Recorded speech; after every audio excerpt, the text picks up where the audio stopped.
The headline read, "Federal government pays $11 million to American citizen wrongfully detained by ICE." My name was in that headline. My face was in the photo. A picture taken the morning after they finally let me go. Still wearing the same rumpled shirt I'd had on for 4 days straight. Dark circles carved under my eyes. Looking at the camera like a man who had just learned something about his country he could never unlearn.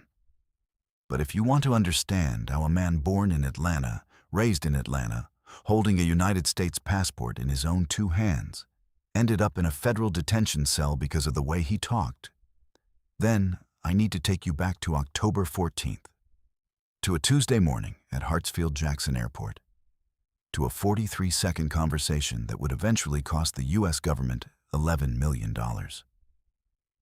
I was 31 years old, and I was coming home.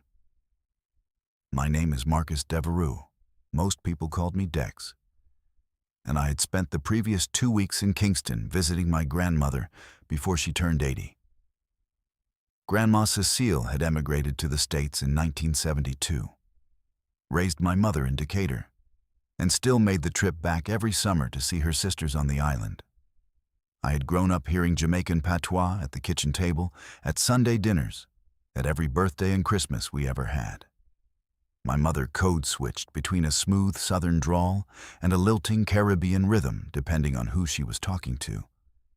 And I had inherited the same instinct without ever thinking about it. Around family, my vowels slid differently. My cadence slowed and lifted in a way that was neither quite Georgia nor quite Kingston. It was both, always both, and it had never once been a problem. I was a project manager at a logistics firm in downtown Atlanta, with a 2-bedroom apartment in East Atlanta Village and a stack of unread novels on my nightstand I kept meaning to get to. My life was, in every meaningful sense, unremarkable. And I mean that the best way possible. I was a man who did not think about being American, because it had never once been necessary. You don't think about air until someone puts their hand over your mouth. That morning, I was exhausted. The flight from Kingston had been delayed twice, and I had been awake since 3 in the morning island time. My suitcase held things Grandma Cecile had pressed into my hands before I left. Jars of her Scotch bonnet pepper sauce, a bottle of rum wrapped in embroidered cloth, photographs from her birthday party, and the set of dominoes that had belonged to my grandfather. Dead 12 years, but still present in every room of her house. I had cleared Jamaican customs without a second look. I was going home. I was thinking about my bed. The customs line at Hartsfield-Jackson moved slowly. Fluorescent lights humming overhead, with a particular drone that makes every airport corridor feel like a waiting room for something unpleasant.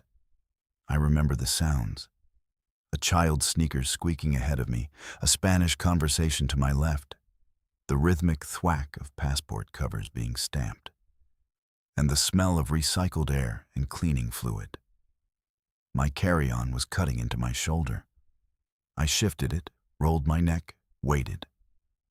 The officer at my booth was a heavy-set man in his 50s, with pale blue eyes and the practiced indifference of someone who had stamped 10,000 passports that week.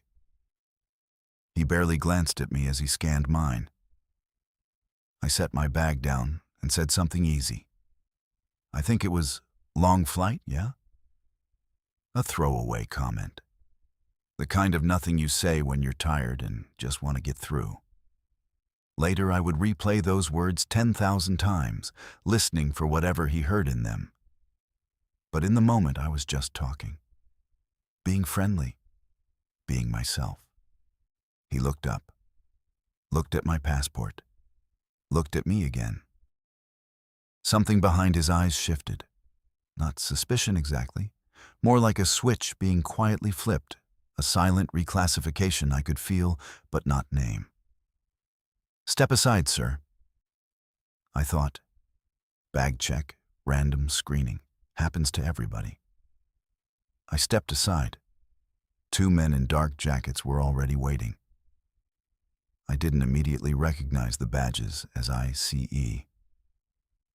I had never had reason to know what those badges looked like up close.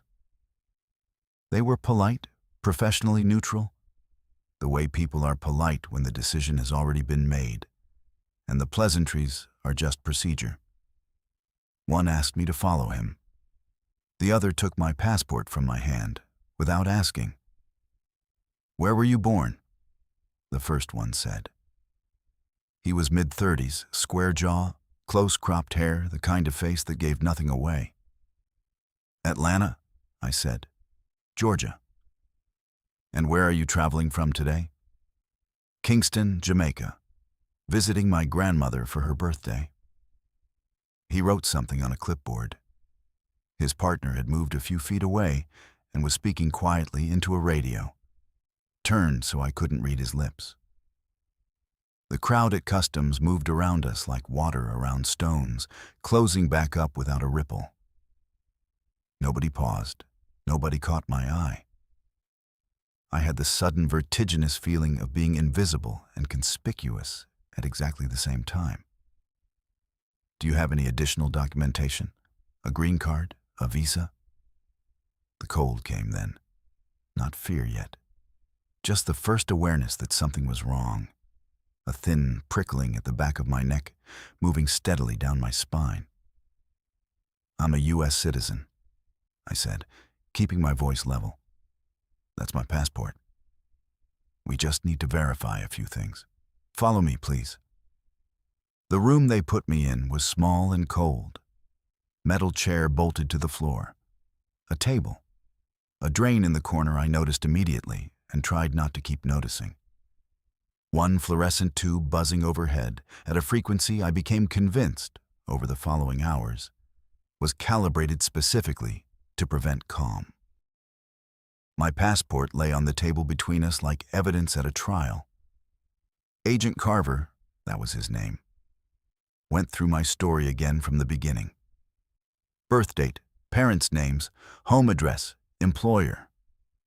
I answered clearly and precisely, the way you answer when you are innocent and still believe that being innocent is sufficient. I offered my mother's number. I offered to pull up my return flight confirmation. Booked 8 weeks ago. Paid on a credit card registered to my Atlanta address. He looked at the phone. He looked at the passport. He looked at me. "We'll need to hold you for further verification." "How long?" "Shouldn't be long." I believed him. I know how that sounds now. But I still thought, I genuinely, stubbornly thought, that there was a ceiling on how wrong this could get. That somewhere, a person with sense in a database would look at my records and say, "Obvious mistake, let him go." I didn't know yet about the note Carver had already entered into the federal system. I would not see those words for 3 more weeks, when my attorney printed them out and slid the page across her desk toward me. I had to read the sentence twice before I accepted what I was reading. His English is not consistent with claimed place of origin. Accent suggests foreign national. Recommend hold pending document verification. 43 seconds of conversation. 3 sentences in a federal database. 96 hours in a room with a drain in the corner. And $11 million that would take 2 years, 1 lawsuit, and a courtroom in downtown Atlanta to collect.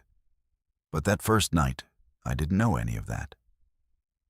I sat in the cold room and counted ceiling tiles. I listened to the light buzz. I told myself someone was going to come through that door and tell me it was over. I waited for a very long time. Nobody came. They gave me 1 phone call at hour 6. I used it on my mother. She picked up on the second ring, the way she always did when she saw my name.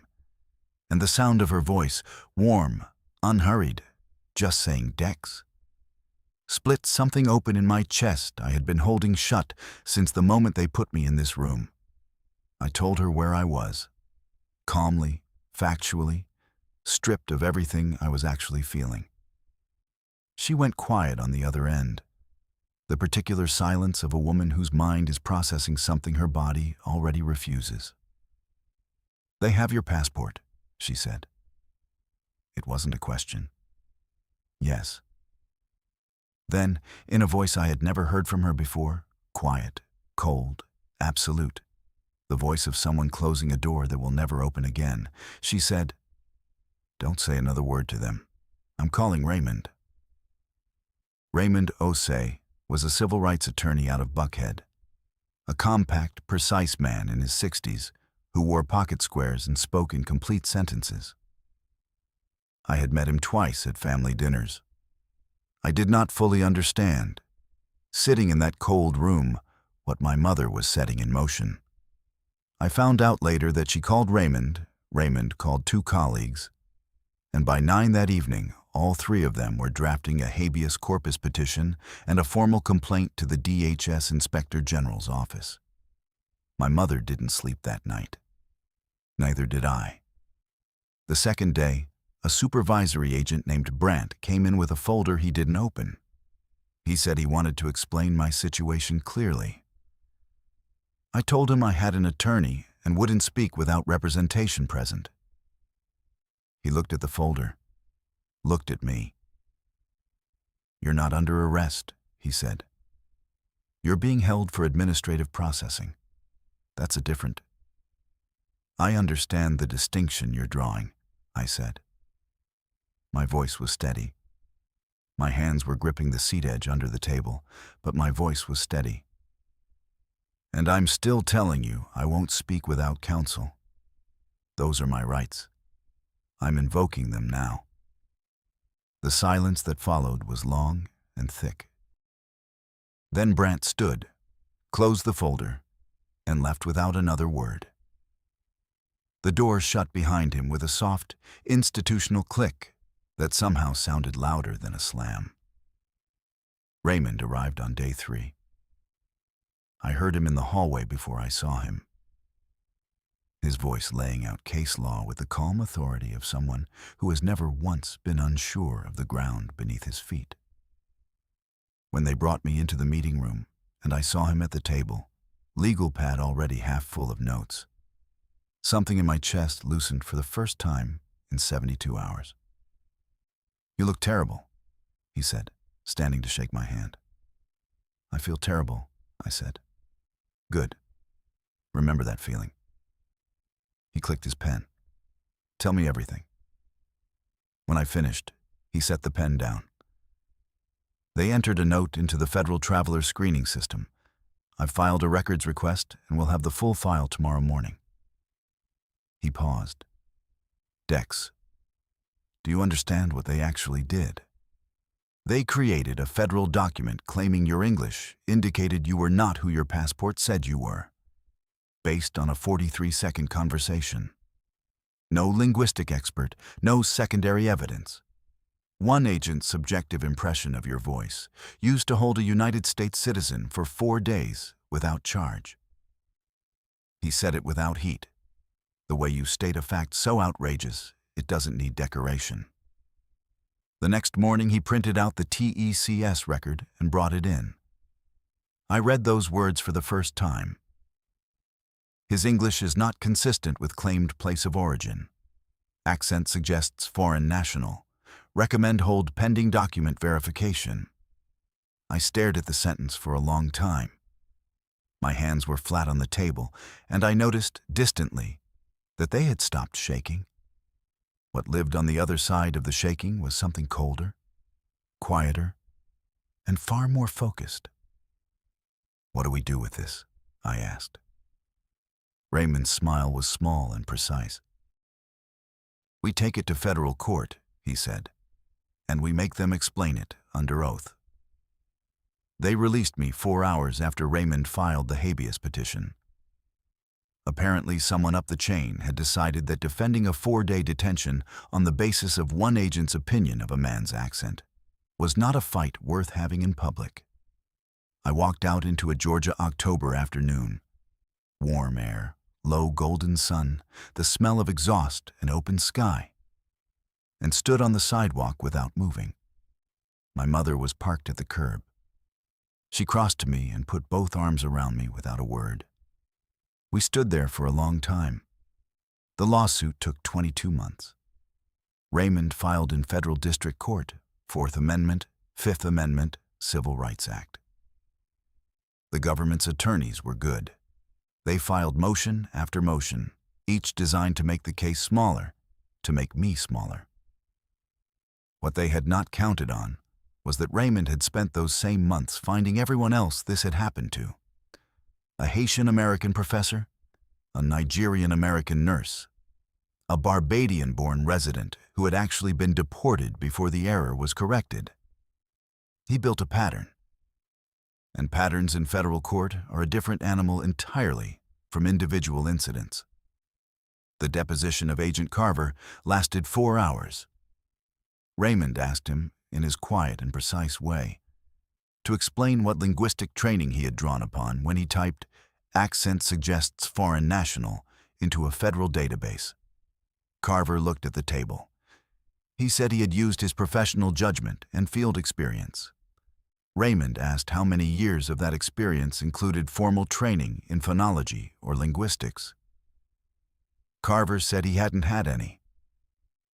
Raymond wrote something on his legal pad, slowly and deliberately, and the sound of the pen in that silent room was almost musical. The settlement offer came 11 months before trial. $11 million. A formal acknowledgement that Agent Carver's notation had been entered without evidentiary basis. Mandatory retraining for the entire field office. A permanent expungement of the TECS entry from my file. Raymond called me at 7 in the morning to read me the terms. I was standing in my kitchen in the first light, holding a cup of coffee I had just made. I listened to all of it. When he finished, I didn't speak for a moment. "What do you think?" Raymond asked. "I think yes," I said. "Good answer," said Raymond. I signed on a Friday. The following Monday I drove to Decatur. Grandma Cecile was visiting. She had come up the week after my release and hadn't left yet, because that was the kind of woman she was. I found her in my mother's kitchen with a cup of tea and my grandfather's dominoes spread out on the table in front of her. The same dominoes she had given me in Kingston. The same ones that were in my suitcase when they finally gave it back. She looked up when I walked in. "Sit down." I sat. She poured tea without asking. The kitchen smelled of thyme and something sweet simmering on the back burner. The October light fell gold and level across the table, across the dominoes, across her hands. "You sound like me," she said. "That's why they stopped you." "I know, Grandma." She turned a domino over in her fingers, ivory face, 2 black dots. "Your grandfather sounded like me too," she said quietly. "They stopped him plenty of times. Different uniform, same look." She set the domino down on the table. "But he didn't let it make him small, and neither did you." I looked at my grandfather's dominoes, the ones that had crossed the ocean and come back to this kitchen and would outlast all of us. I thought about 43 seconds at an airport, and the 22 months that followed. And the thing I had learned that no settlement document could find language for. Not the kind you know in your head, but the kind you carry in your body, changed and permanent. My mother set a fresh cup in front of me. I picked it up and held the warmth in both hands. Outside, the late afternoon light did what October light in Georgia always does. Moved slow and amber and utterly indifferent to everything that had ever happened beneath it. "Did you make it through?" Grandma Cecile asked, the way she always asked things, plain and direct, like the answer was the only thing in the room that mattered. "I made it through, Grandma," I said. She nodded once, the way she nodded when a thing was finished and properly done. The dominoes lay between us on the table, the same as they had always been. only I was different.